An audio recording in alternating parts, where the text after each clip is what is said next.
Okay, so there's this man named Job. You know, the religious people tell us about Job that he's this man who was perfect in all his ways, righteous, he couldn't do anything wrong. And God had to put him through trials and use the devil to test and tempt Job to be better and break him down and all these different things. You see it basically happening in the first and second chapter of Job. And of course, the 42nd chapter, everything's restored to him. Even more, actually. I've got a completely... Look, when we come to, investigating things, it ain't even close, alright? I blow it away, alright? Prosecuting, I'm the baddest ass prosecutor ever. As a detective, I find stuff and put things together that wow, nice one. He went in that direction. He went that far back, that deep. Whatever. All right, so woo-wee. You're being set free right now, baby. What's up? It's all about grace. I know, even the grace preachers don't like me to talk about this one, the whole works thing and all that, so you're being set free, so set free. So the first chapter of Job. Yeah, we hear about how, God says, Satan, you can do whatever you want to him, just save his life. Let's go way, way, way back, the 5th verse. Job was sacrificing. The one time, the entire time, doesn't say how he made his money. As a good prosecutor, I am putting together the evidence, and of course, the best detective ever. I like Robert Mueller. Dude's cool, all right? He's badass. Don't mess. These FBI guys, when they're onto something, they're pretty good, okay? But I blow them away. Not even close. But I like them, okay? They're still really good at what they do. I'm looking for the best spot in the sun. I like that one right there. The one time it's mentioned that he does any kind of work, it's in the 5th verse. Doesn't say how he obtained all his riches and wealth and all that stuff, but he was super rich, right? I love this spot right here. I'm gonna show it to you a little bit. Give you a better view from further away, so you get a better idea where we are. As a detective I am, a prosecutor as I am, putting together evidence. He sacrificed for his children, and he's using his strength, his might, his works, his career, his job. He was sacrificing that his children might have sinned. He was fearful that something would happen to them, okay? And yes, it was eventually reported to him. And this is the whole issue. Hey. There's a car accident down there, or there's a shooting down there, or they're passing drugs out down there. Well, that's nice. Got any witnesses? Got any evidence of that? How do you know about all this stuff? See where I'm going with this? Okay, so the issue with regard to his children dying and this issue with the house and all that stuff. God never said that happened, first of all. Secondly,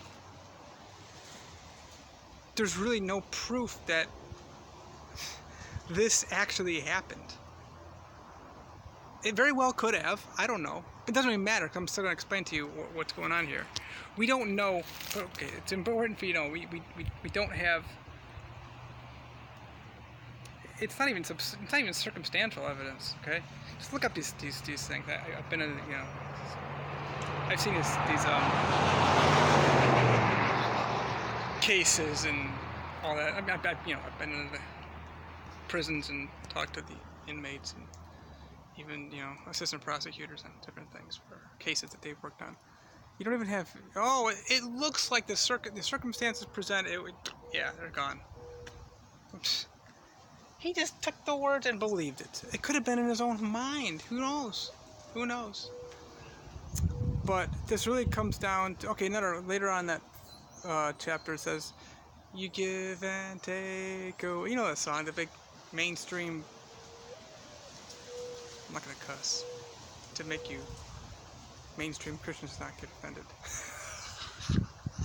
I kind of want to anyway. BS song about blessed be the Lord. God. No, how's the song go? Blessed be the name of the Lord. Blessed be his holy name. Oh yeah, he's like, blessed be his glorious name. You give and take away. Job said, you give and take away in his distress. That's not doctrine. Okay? God didn't say that. Another thing too is that he goes to the dust, and dust I will go. Again, that was Job in his distress. Maybe we've all said something in some strange ways in our distress, I promise you. But this is all going to come down to, though, I'm going to break it down for you, okay? But it's a one verse. I know, Jason said a one verse. No, there's a few other things, too. I'm just giving you some evidence to the book of Job. By the way, Job is the oldest book in the Bible.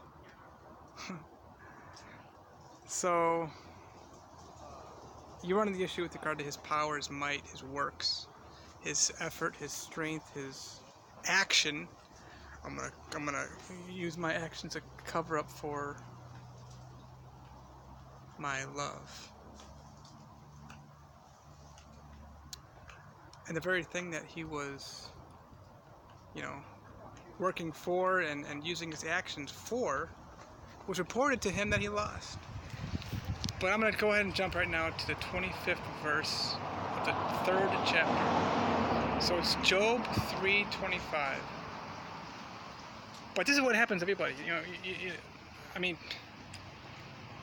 You want to go run and start asking questions. You go get a psychologist, you go to a psychiatrist, you go to a counselor, you go to a doctor, you go to an attorney, you go to an insurance agent, you go to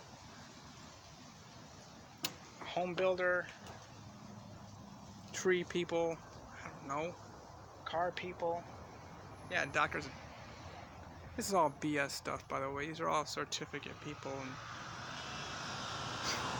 they've earned what they're doing, right?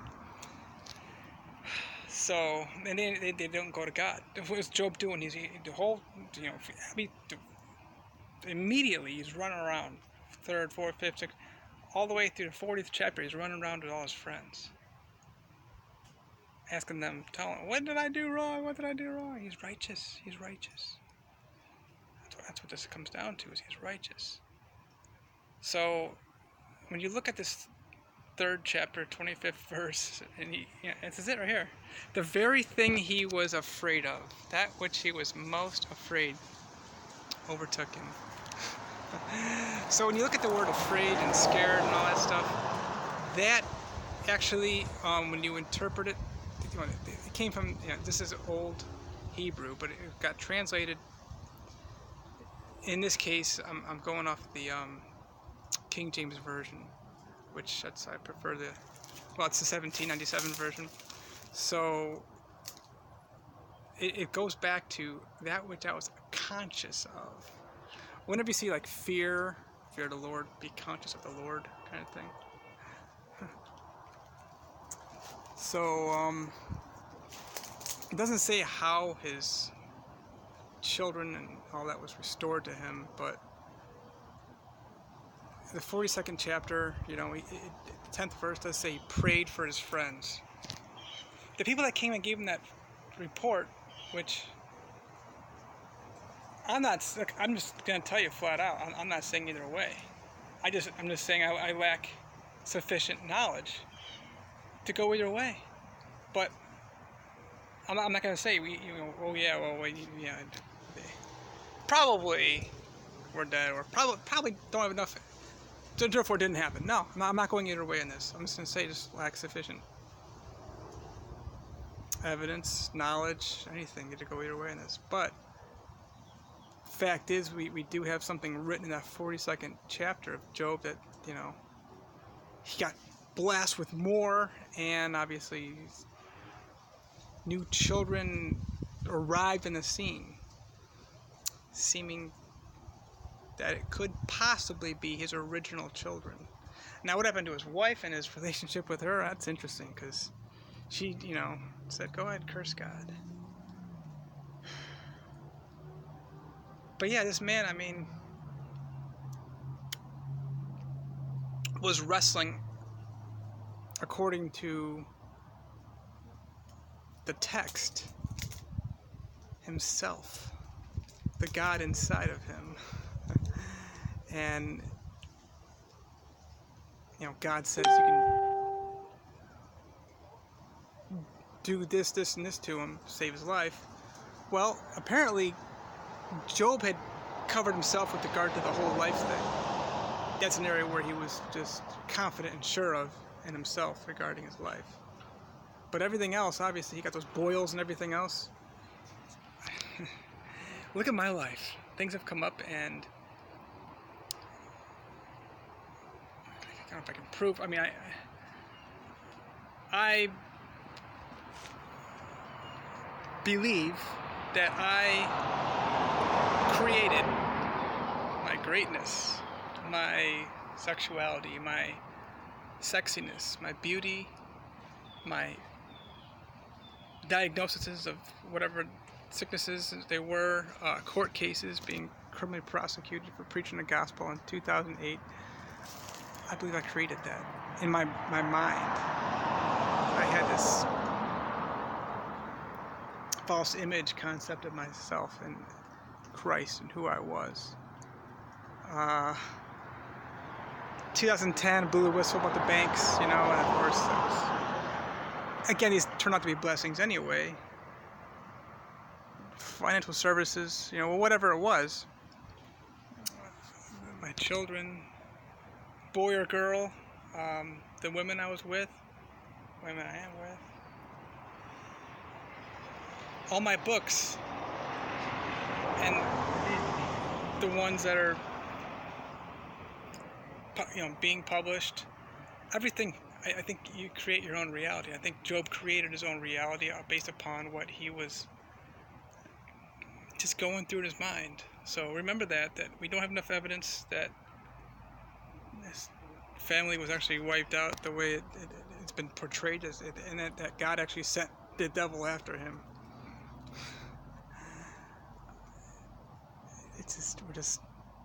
No. I'm telling you, Job brought it on himself. But hey, when he got to the point where, instead of seeking out my friends for guidance and wisdom, pray for them. 42:10. So specific questions, hit me up. Facebook, YouTube, and my email, obviously, jwerner79@yahoo.com. Thank you.